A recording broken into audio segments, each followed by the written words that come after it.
Well, what would you say are the biggest takeaways from the ROK's delegation's time in Beijing? Well, actually, I think China is still a very important trade partner with Korea. Actually, for 16 years, China is still the #1 trade partners with South Korea. And I think this kind of importance is still been going up, even though I think the trade surplus has been reducing a little bit. But still, I think China is still the largest market for the export of Korea to China in the regard of the semiconductor, automobile, and the chemistry, and all these kind of the modern industry. Actually, without Chinese market, I don't think South Korea is going to go anywhere. And plus, we've been facing what we call the upgrading situation in China and South Korea economic cooperation, because both of the countries are working together in many new fronts. For example, like the modernized materials, renewable energies, and also modernized semiconductors and AI, and all these kind of the cooperation.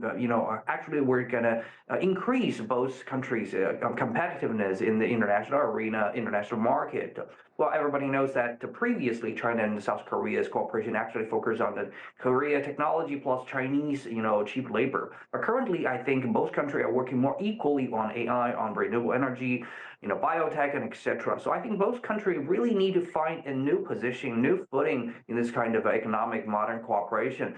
I think that's the reason why we've been seeing that Samsung, SK, and Hyundai, LG, and these kind of the giants and the Chebo in South Korea, leading another more than 200 enterprises to come into China with this delegation.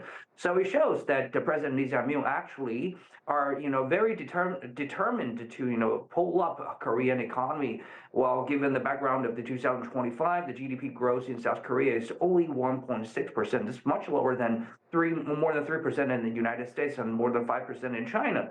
So with more of the uncertainty coming out from American policies towards Korea, you see semiconductor, automobile, and iron and steel industry in South Korea are facing lots of pressure from America. So I think Lee Jae-myung really want this delegation and this new talk to recalibrate their cooperation with China.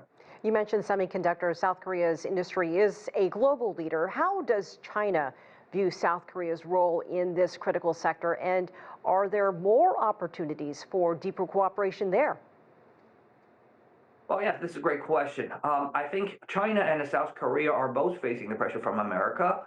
And I think there is a very narrow street for both China and South Korea to work with each other, given these two countries are working together but also competing with each other. For example, Samsung and SK, Hynix, and all these kind of the South Korea enterprises are using their annual quota to still keep on their production in China. Basically is like the 10 nanometer or 14 nanometer process. But even though it's not the top-notch latest technology, but still China needs it, and also South Korea need to export this kind of the product for their profit. I think that's the reason why they keep the the full steam on production in the Wuxi in China with the DRAM technology. And meanwhile, I think South Korea also need to cooperate with China and the rare earths and the refinery, because I think South Korea still rely heavily on China in this regard.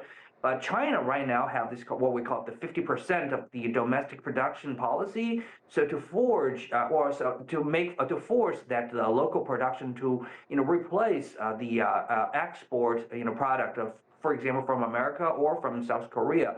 So this is a kind of tricky relations between China and South Korea. We need you, but also we're going to fight against you in the competition.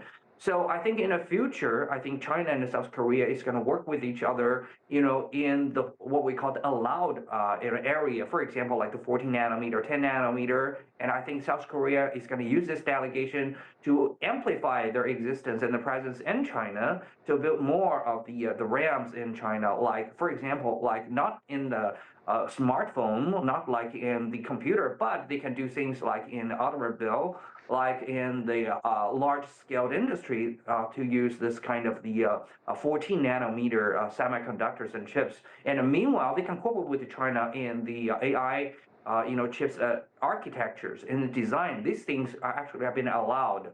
And also together, China and South Korea can work together to conquer the other part of the world market, say in the global South nations or in some other allowed market overseas. So I think there are still very large room for China and South Korea to work together, even though there are competing with each other as well.